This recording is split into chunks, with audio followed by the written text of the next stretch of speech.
الحمد لله الحمد لله الذي خلق الموت والحياة وإليه النشور.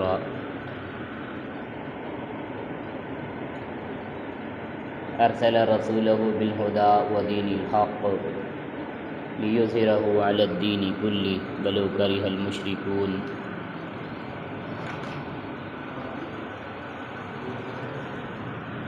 صلى الله على النبي الكريم وعلى آله وصحبه وأهل بيته ومن تبعهم أجمعين. أما بعد، أعوذ بالله من الشيطان الرجيم. بسم الله الرحمن الرحيم.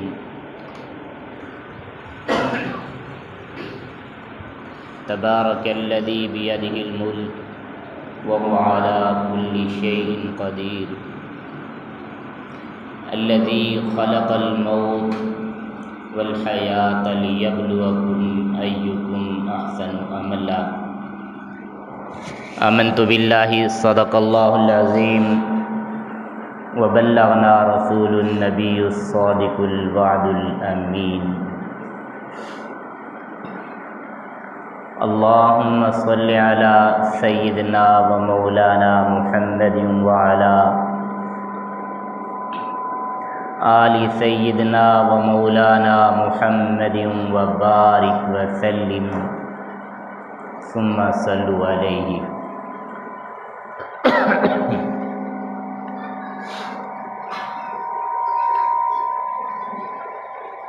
اللہ رب العزت نے قرآن مجید میں ارشاد فرمایا، تبارک الذی، بہت ہی مبارک ہے وہ ذات، بیدہ الملک، جس کے ہاتھ میں پوری قدرت ہے، تمام دنیا اور جہان کی.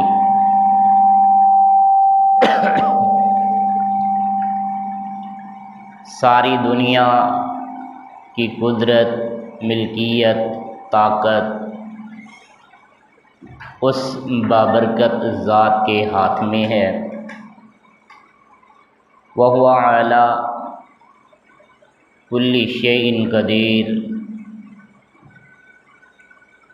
وہ ذات ہر چیز پر پورا کا پورا اختیار رکھتی ہے.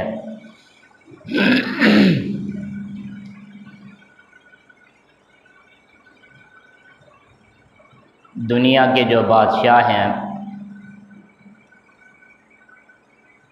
وہ مجبور بادشاہ ہیں. اللہ رب العزت کی ذات وہ عظیم ذات ہے جسے کوئی مجبوری نہیں، وہ ہر مجبوری سے پاک ہے.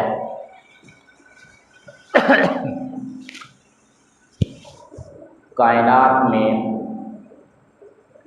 جتنی بھی عظمتیں موجود ہیں وہ ساری کی ساری عظمتیں بنائی ہوئی اللہ رب العزت کی ہیں.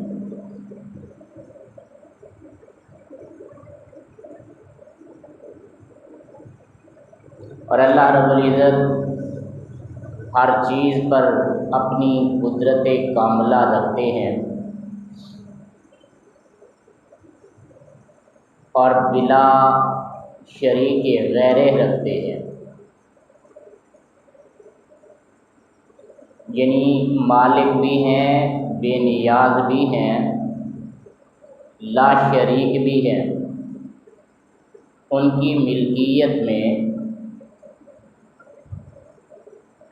کسی کو اختیار و اختصار حاصل نہیں ہے.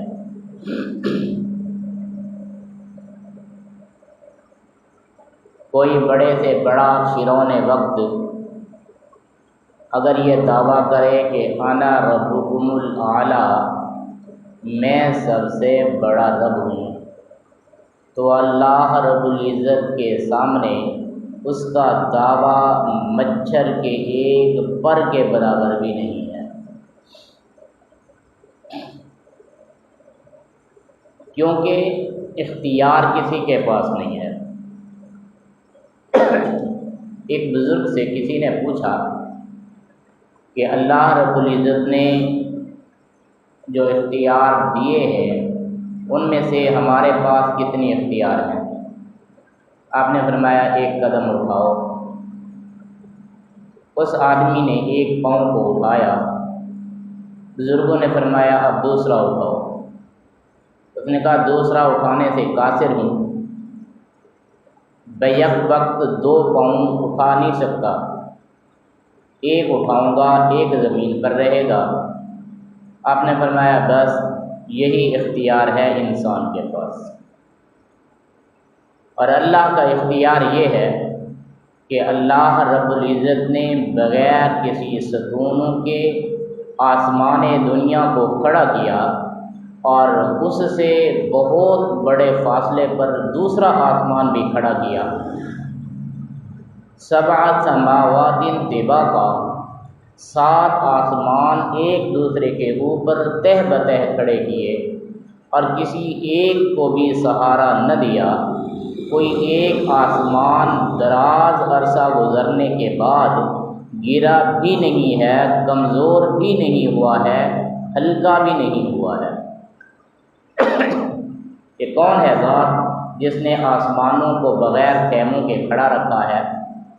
تبارک الذی بیدہ الملک، یہ وہ ذات ہے جو بابرکت ہے اور ساری کائنات پہ اختیار اس کا ہے۔ الذی خلق الموت والحیات، اللہ رب العزت کی ذات وہ ہے جس نے موت اور حیات کو پیدا فرمایا ہے۔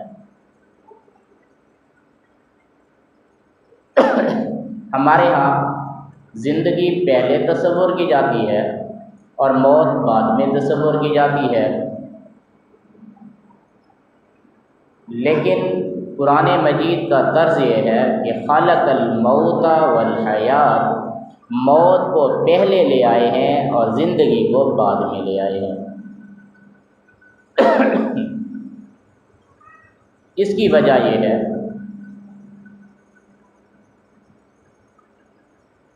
قرآن مجید کی ایک اور آیات میں اللہ رب العزت نے فرمایا کیف تکفرون باللہ وکنتم امواتا، تم اللہ رب العزت کا انکار کس طرح کرتے ہو جبکہ تم تو مردہ تھے۔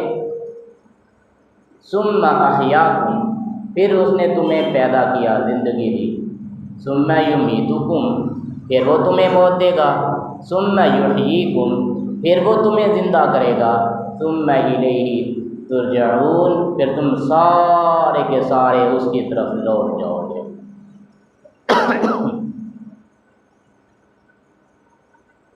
اس موت سے مراد کچھ نہ ہونا ہے کہ تم کچھ بھی نہیں تھے، پھر بھی تمہیں سب کچھ دیا، اب تم سب کچھ لے گئے، عروج بھی تمہارے پاس، عزت بھی تمہارے پاس، دولت طاقت بھی تمہارے پاس، پھر تم اس غرور میں مت رہو کہ ہم نے ہمیشہ رہنا ہے۔ ثم یمیتکم، پھر تمہیں مارنے پر وہ ذات قادر ہے۔ اب آدمی کہتا ہے چلو کچھ اسباب سے پیدا تو ہو گئے، اب کچھ اسباب سے مر جائیں گے تو بات ختم ہو جائے گی۔ فرمایا نہیں، ثم یحییکم، وہ ذات تمہیں پھر سے تیار کرے گی، پھر سے پیدا کرے گی، اور تم سارے اس کی طرف لوٹ جاؤ گے، پھر وہ تم سے حساب و کتاب لے گا، حشر نافذ کرے گا۔ جب تم ترجعون ہوں گے تو تحشرون ہوگا، جمع ہو جاؤ گے تو حساب ہوگا۔ سوال یہ تھا کہ مولا کریم موت پہلے کیوں دی اور زندگی بعد میں کیوں دی؟ تو اللہ رب العزت فرما رہے ہیں کہ الذی خلق الموت والحیات، کتنی عظیم وہ برکتوں والی ذات اور قدرت والی ذات ہے جس نے تمہیں کچھ نہ ہونے سے سب کچھ بنا دیا، اور کیا وہ تمہیں سب کچھ ہونے کے بعد واپس نہیں لے سکتا؟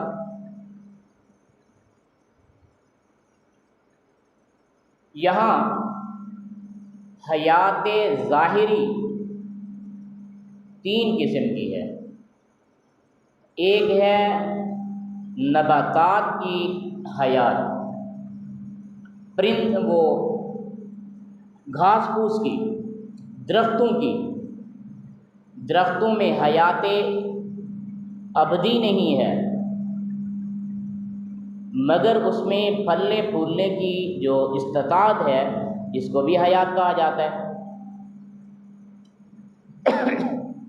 ایک حیات ہے حیوانوں کی، ان کے پاس پھلنے پھولنے کے علاوہ اور بھی شعور ہے، لیکن یہ شعور بھی دائمی نہیں ہے، اور ان کے علاوہ جو حیات انسانی ہے یہ دائمی حیات ہے، اختیار کے ساتھ ہے، شعور کے ساتھ ہے۔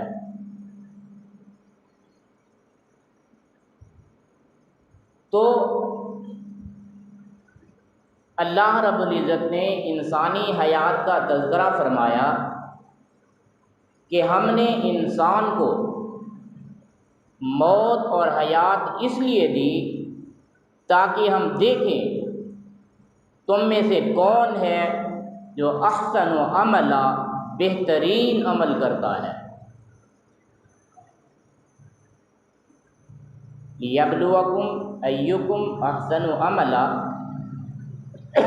جانچنا اور پڑتالنا ہے، دیکھنا ہے کہ تم میں سے اعمال بہتر کون کرتا ہے۔ تو اعمال بہتر کرنے کا حکم کیا۔ انسان کے اعمال بہتر ہوں گے تب جب اسے موت کا خوف نظر آئے گا۔ جب آدمی موت سے لاپرواہ ہو جائے تو اس میں خوبی اعمال نظر نہیں آئے گا۔ اعمال کی بہتری کے لیے پروردگار نے اسے خوف دیا، وہ موت کا خوف ہے، اس لیے سب سے پہلے موت کو لائے ہیں تاکہ احساس ہو کہ ہم نے مرنا بھی ہے اور خالق کے پیش بھی ہونا ہے اور پروردگار کو اپنے اعمال کا حساب دینا ہے۔ جب تک انسان موت کو یاد رکھتا رہے گا تب تک انسان اعمال اچھے کرتا رہے گا۔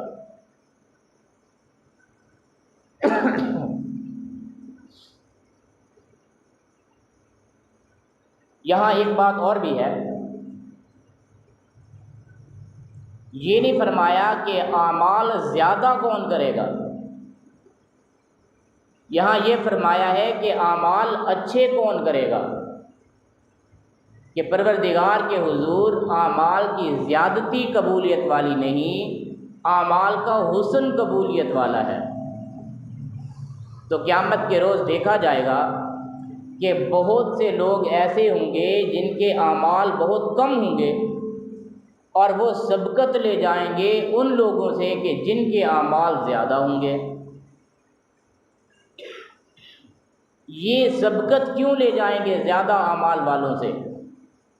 اس لیے کہ ان کے اعمال میں حسن نہیں ہوگا، ان کے اعمال میں حسن ہوگا۔ یہ حسین احسن اعمال کریں گے۔ حسن اعمال سے مراد یہ ہے کہ ان اعمال میں للہیت ہو، خلوص ہو۔ جب اللہ کی رضا کے لیے آدمی عمل کرے گا، خلوص کے ساتھ عمل کرے گا، اس کا عمل قیمتی بھی ہو جائے گا، قبول بھی ہو جائے گا، وزنی بھی ہو جائے گا۔ ایک حدیث میں ہے، فرمایا رسول کریم صلی اللہ تعالی علیہ وآلہ وسلم نے کہ ایک آدمی ریاکاری کے طور پر احد پہاڑ کے برابر سونا چاندی جواہرات اللہ کے راستے میں خرچ کرے، اس کو اتنا بھی ثواب نہیں ملے گا جتنا وہ اللہ کی رضا کے لیے کھجور کا ایک دانہ یا اس کا آدھا حصہ اللہ کے لیے صدقہ کرے۔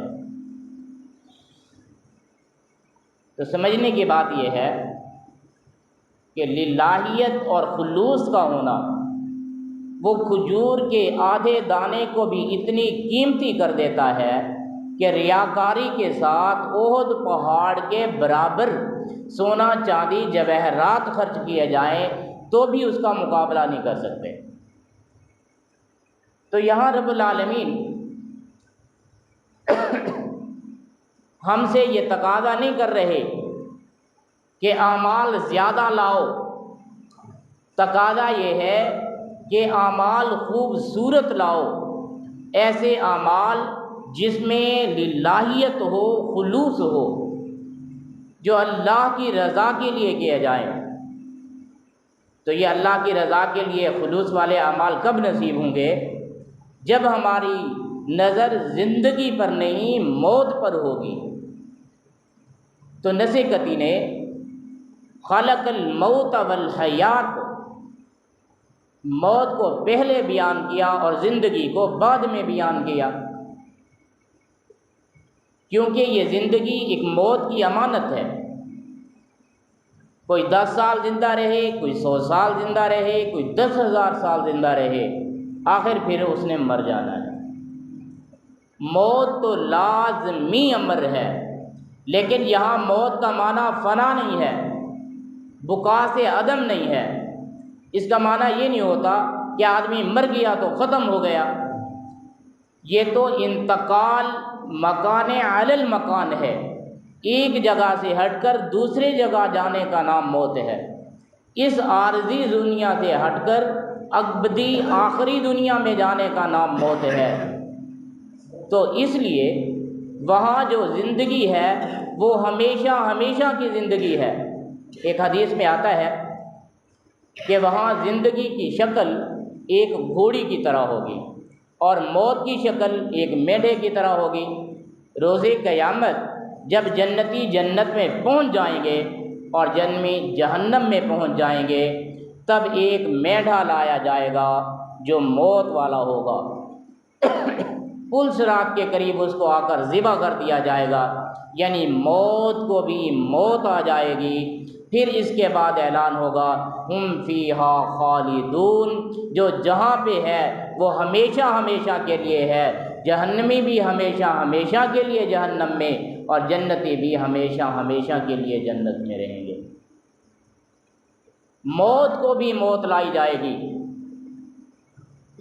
تو موت کا تذکرہ اس لیے اہم ہے کہ اس دنیا سے جب ہم نے انتقال کر کے اگلی دنیا میں جانا ہے، وہاں جو زندگی ملے گی اس زندگی پہ موت نہیں آنے والی، وہ ہمیشہ ہمیشہ ابداً ابدا کی زندگی ہے۔ اس لیے اللہ رب العزت نے اس طویل زندگی کا تذکرہ آخر میں کیا، اور جو وہ زندگی نصیب کرے گی وہ موت ہوگی، اس موت کا تذکرہ پہلے کیا۔ بہرحال الذی خلق الموت والحیات کتنی پاکیزہ عظمت والی برکتوں والی وہ ذات ہے جس کے ہاتھ میں کائنات عالم ہے اور جو ساری دنیا پہ تنہا اپنی قدرت رکھتا ہے۔ اس نے موت کو پیدا کیا ہے اور زندگی کو پیدا کیا ہے، اس لیے کہ وہ دیکھنا چاہتا ہے لیبلوکم ایکم احسن عملا، تم میں سے کتنے لوگ ہیں جو اچھے اعمال کرتے ہیں۔ اچھے اعمال کس لیے؟ شریعت اسلامیہ کا تقاضا یہ ہے کہ انسان کے حقوق کو ادا کرے۔ تقاضا یہ ہے کہ انسان اللہ کے حکم کے مطابق زندگی بسر کر کے پورے کائنات میں امن نافذ کر دے۔ یہ انسانی زندگی کا خاص مقصد ہے۔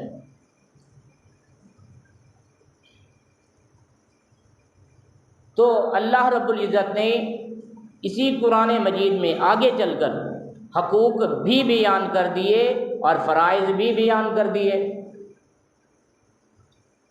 فرائض ادا کرنے کی کوشش ہر آدمی کرتا ہے، حقوق ادا کرنے کی کوشش سے روگردانی کرتا ہے۔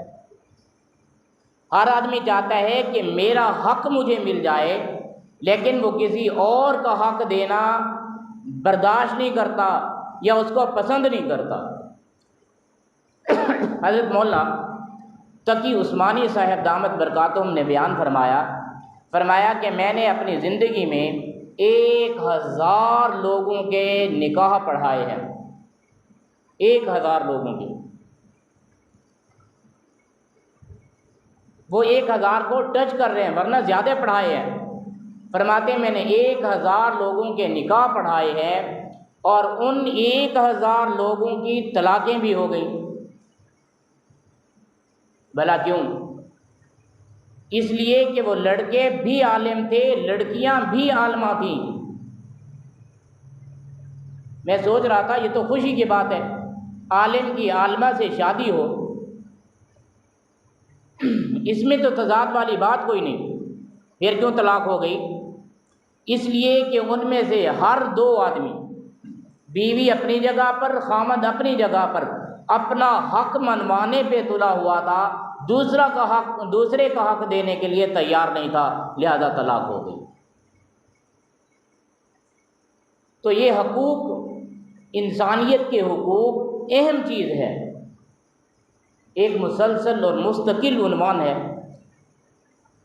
حقوق کے اوپر اگر بات کی جائے، والدین کے حقوق ہیں، میاں بیوی کے حقوق ہیں، اولاد کے حقوق ہیں، بہن بھائیوں کے حقوق ہیں، مساجد کے حقوق ہیں، بازار کے حقوق ہیں، اور ہمسائیوں کے بھی حقوق ہیں۔ میرے محبوب صلی اللہ تعالی علیہ وآلہ وسلم نے ارشاد فرمایا کہ جبریل امین جب بھی آتے ہیں مجھے آ کر ہمسائیوں کے حقوق بیان کرتے ہیں، میں ڈر جاتا ہوں کہیں اللہ رب العزت کسی ہمسائے کو دوسرے ہمسائے کی جائیداد کا وارث نہ بنا دے۔ یوں حقوق ہیں۔ ایک مرتبہ فرمایا میرے پیغمبر کریم صلی اللہ علیہ وسلم نے کہ تو جنت میں نہیں جائے گا اگر اپنا پیٹ بھر کر کھانا کھا لیا اور تیرا ہمسایہ بھوکا رہ گیا۔ تو یہ حقوق اللہ تعالیٰ نے منتخب کیے ہیں، مقرر کیے ہیں۔ حقوق کی ادائیگی کرنا ہر مسلمان کے لیے ذمہ ہے، واجب ہے، اور اللہ رب العزت دیکھنا یہ چاہتے ہیں ایکم احسن عملا، تم میں سے کون سے لوگ ہیں جو اپنے اعمال کو خوبصورت بنا کر حقوق کو ادا کر کے آتے ہیں۔ جس طرح ایک محفل میں ملنے کے حق ہے، اسے آداب بھی کہا جاتا ہے، اس طرح ایک مسلمان کا، زندہ مسلمان کا دوسرے زندہ مسلمان پر حق ہے، اس طرح ایک مردہ مسلمان کا زندہ مسلمان پر بھی حق ہے۔ تو اعمال خوبصورت تب ہوں گے جب ہم اعمال کو اللہ کی رضا کے لیے اور حقوق کے ساتھ پورا کریں گے۔ تو اللہ رب العزت نے ہمیں زندگی دی اعمال کو بہتر کرنے کے لیے، زیادہ کرنے کے لیے نہیں، خوبصورت کرنے کے لیے، بہترین کرنے کے لیے، اور پھر ہمیں موت کا احساس دلایا کہ کہیں بیگار جانور کی طرح، کھلی لگام جانور کی طرح نہ پھرتے رہو، تمہیں ایک امانت دے کر بھیجا گیا ہے۔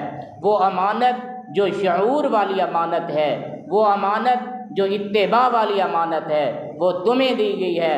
وہ امانت جسے آسمان نے قبول نہ کیا، زمین نے قبول نہ کیا، پہاڑوں نے قبول نہ کیا، بحملت انسان نے اس کو قبول کیا ہے، اور حملہ الانسان جسے انسان قبول کر چکا ہے، وہی یہ امانت ہے جو اعمال صالح کی امانت ہے، اور اسی امانت کے متعلق قیامت کے روز پوچھا جائے گا، اور جب پوچھا جائے گا وہ موت کے بعد ہوگا۔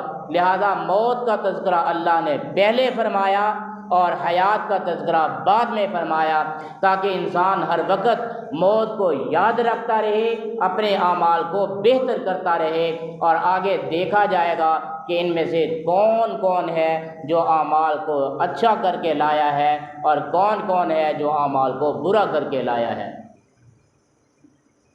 آپ نے وہ حدیث مبارکہ سنی ہوگی، جب ایک آدمی اچھے طریقے سے وضو کرتا ہے، پھر مسجد میں آتا ہے اور نماز ادا کرتا ہے، اس میں پورا خشوع خضوع رکھتا ہے، تو فرشتے اس کی اس عمل کو جنت کے ریشمی رومال میں لپیٹ کر اللہ کے حضور لے جاتے ہیں، اور اللہ رب العزت اسے قبولیت کے مقام تک پہنچا دیتے ہیں۔ جس آدمی کا وضو صحیح نہ ہو، جس آدمی کی نماز صحیح نہ ہو، نماز میں بھی چوری کرتا ہو۔ نماز میں چوری کیا ہوتی ہے؟ صحابی نے پوچھا یا رسول اللہ نماز میں بھی چوری ہوتی ہے؟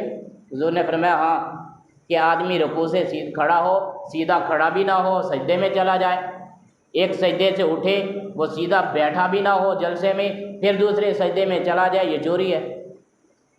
اب جو نماز میں بھی چوری کرے اور خشوع خضوع بھی نہ کرے، تو اس کا جو عمل ہے فرشتے اسے گندے لباس میں، گندے رومال میں لے کر اللہ کے حضور جاتے ہیں، تو اللہ رب العزت اسے قبول نہیں فرماتے، واپس اس نمازی کے منہ پہ دے مارتے ہیں کہ جا، ہمیں تیرے اس عمل کی ضرورت بھی نہیں ہے۔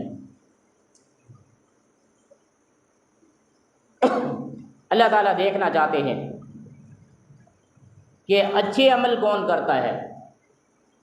اچھا عمل اخلاص کے ساتھ، خشوع خضوع کے ساتھ، اگرچہ تھوڑا کیوں نہ ہو، وہ اللہ کے حضور قیمتی اور وزندار ہے۔ امام بخاری رحمۃ اللہ علیہ اپنی کتاب بخاری شریف میں سب سے آخری جو حدیث لائے ہیں وہ وزن اعمال پر لائے ہیں۔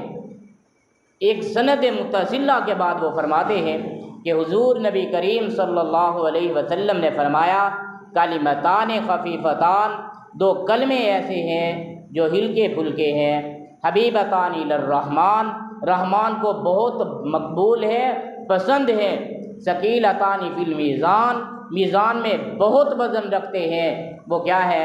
سبحان اللہ و بحمدہ، سبحان اللہ العظیم۔ تو یہاں وزن مقصود ہے جو اخلاص سے بنے گا، جو خشوع اور خضوع سے بنے گا۔ تو اللہ رب العزت نے ہمیں زندگی دی اور موت دی اس لیے کہ بعد میں ہمارا فیصلہ کرے کہ ہم میں سے کون کون آدمی ایکم احسن عملا، بہترین عمل کر کے لائے ہیں۔ اللہ رب العزت ہمیں اعمال صالح، اعمال احسن اور باوزن اعمال کرنے کی توفیق عطا فرمائے۔ وما علینا الا البلاغ المبین۔ اللہ اللہ اللہ اللہ اللہ اللہ اللہ